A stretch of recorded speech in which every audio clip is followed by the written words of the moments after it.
My parents spoiled my little brother to the point that he created a huge mess. Now my parents want me to clear it up.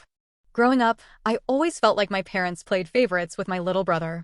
They would constantly give in to his demands and make excuses for his bad behavior. But things took a turn for the worse when they asked me to take on more responsibility in helping them spoil him. I was around 16 at the time, and my brother was 10. My parents sat me down and told me that they wanted me to be more involved in taking care of him, making sure he was happy and content.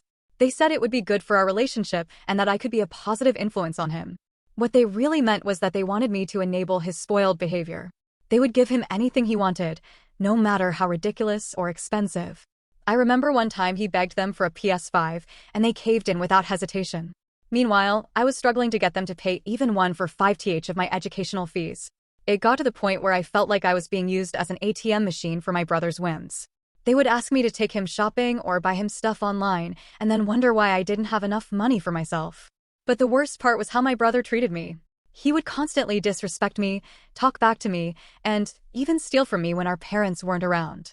He knew he could get away with it because Mom and Dad would always take his side.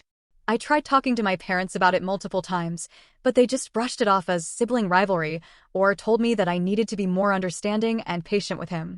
It was like they were oblivious to the fact that their constant spoiling was creating a monster. I was exhausted, both physically and emotionally.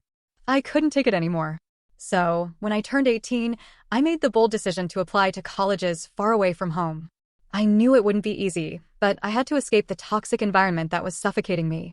I got accepted into a decent college on the other side of the country, and I jumped at the opportunity. It was a fresh start, a chance to leave all the drama behind and focus on my own future. My parents were shocked when I told them about my decision. They tried to guilt-trip me into staying, saying that they needed me to take care of my brother. But I stood firm. For once, I put myself first. The hardest part was figuring out how to pay for college. My parents made it clear that they wouldn't contribute a single penny towards my education. So, I worked hard to secure scholarships and grants. It wasn't easy, but I managed to scrape together enough to cover most of my tuition fees. I threw myself into my studies, determined to make something of myself despite my family's lack of support. My passion had always been law, and I worked tirelessly towards becoming a lawyer. 5 years flew by in a blur of late-night study sessions, internships, and part-time jobs. But it paid off when I graduated with honors and landed a job at a reputable law firm. It's been years since I've set foot in my childhood home. The memories of my parents' favoritism and my brother's spoiled behavior still linger, but I've worked hard to move on.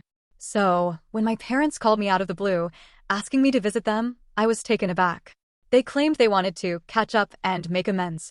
I was skeptical, to say the least. I didn't return their call immediately. In fact, I let it go to voicemail multiple times. But eventually, curiosity got the better of me. What could they possibly want after all these years? After days of deliberation, I decided to agree to their request. Maybe it was morbid curiosity or a desire for closure, but I booked a flight back home. As I stepped off the plane and made my way to their house, a mix of emotions swirled inside me. When I arrived at the house, everything looked eerily familiar yet foreign at the same time. The same old furniture, the same worn-out carpets, but something was off. My parents greeted me with forced smiles and awkward hugs.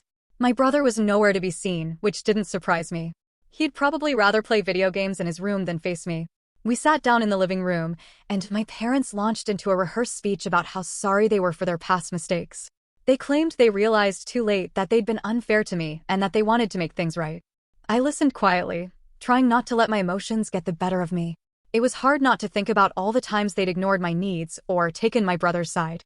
But as we talked more, I began to notice something strange. My parents seemed different. They seemed older, wearier. The spark in their eyes had dimmed. My mom mentioned that she'd been dealing with health issues lately, and my dad had retired from his job due to burnout. For a moment, I felt a pang of sympathy for them. As we sat in the living room, my parents suddenly shifted the conversation to my little brother. They started talking about how much he'd missed me over the years, how he'd always looked up to me as a role model. I didn't react much, still wary of their intentions. But they continued, their voices laced with a mix of sadness and concern. And now, he's in the hospital, my mom said, her eyes welling up with tears. My heart skipped a beat. What? What happened? My dad cleared his throat. He was attacked by some thugs on his way home from school. No reason, just a senseless act of violence. I felt a surge of shock and concern. My little brother hospitalized? I couldn't process it. Before I could even ask questions, my parents were already getting up from their seats. "We should go see him," my mom said, her voice firm. "He needs you." I was tired from the long flight and emotional reunion, but they wouldn't take no for an answer.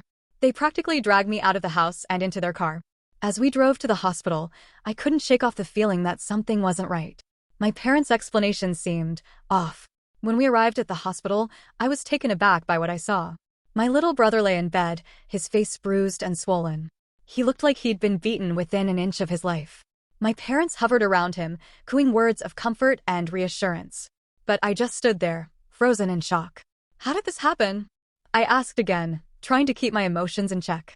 My dad repeated the same story about thugs attacking him for no reason. But as I looked at my brother's battered face, something didn't add up. "Can you help us?" my mom asked, her eyes pleading with me. "You're a lawyer now. Can you help us get justice for your brother?" I didn't answer. I couldn't answer. The whole situation felt like a setup, like they were manipulating me into doing something. I didn't answer my parents' plea for help.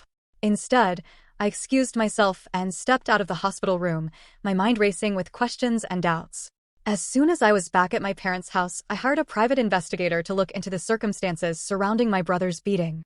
I had a feeling that there was more to the story than what my parents were letting on. It didn't take long for the investigator to uncover the truth. My little brother had taken out a large loan to fund his gambling habit, and when he couldn't pay it back, he got beaten up by the loan sharks. I was furious. I confronted my parents, calling them out for their selfishness and bias towards their favorite son. "You've always enabled him, always covered up for him," I accused. "You're more concerned about his well-being than mine." My parents argued that I should behave like a responsible brother and help my sibling in need. But I wasn't having it. "You've never been fair to me," I said, listing all the injustices I'd suffered at their hands over the years. "You've always taken his side, always given him preferential treatment." But they wouldn't listen. They just kept repeating that I should help my brother, that family sticks together no matter what. I'd had enough. I packed my bags and announced that I was leaving. My parents tried to stop me, but I was resolute. That's when they dropped the bombshell. "You can't escape this," my mom said, her eyes cold and calculating. "Your brother took out that loan in your name." My heart sank. "What? How could he do that?" My dad shrugged. "He needed money, and you were an easy target." I felt like I'd been punched in the gut. My own brother had used me as collateral for his reckless behavior. "You'll have to pay off the loan eventually," my mom said, her voice dripping with malice. "You're earning well now. It's only fair you take responsibility for your brother's mistakes." I was stunned. They were actually expecting me to foot the bill for their son's reckless behavior? After everything they'd put me through? I didn't waste any time. I filed a lawsuit against my brother for fraud and identity theft. I was determined to clear my name and make him take responsibility for his actions. My parents were furious when they found out. They called me ungrateful, a sinner, and every other name in the book. They said I was putting my own brother in jail, that I should forgive him and move on. But I didn't take them seriously. I knew they were just trying to manipulate me again, to guilt-trip me into covering up for their son's mistakes. The lawsuit dragged on for months, but eventually, the court ruled in my favor. My brother was found guilty of fraud and identity theft, and he was sentenced to community service and a hefty fine. My parents were devastated. They couldn't believe that their precious son had been brought down by his own brother. But I felt a sense of vindication, of finally standing up for myself after years of being walked all over. I cut off all ties with my family after that. I changed my phone number, email address, and social media accounts. I started fresh, determined to leave the toxic dynamics of my childhood behind. It wasn't easy, of course. There were times when I felt lonely or uncertain about my decision. But every time I thought about going back, I remembered the look on my parents' faces when they tried to guilt-trip me into paying off my brother's debt. I started rebuilding my life from scratch. I made new friends, found a new job, and even started dating again. It was like a weight had been lifted off my shoulders. For the first time in my life, I felt free.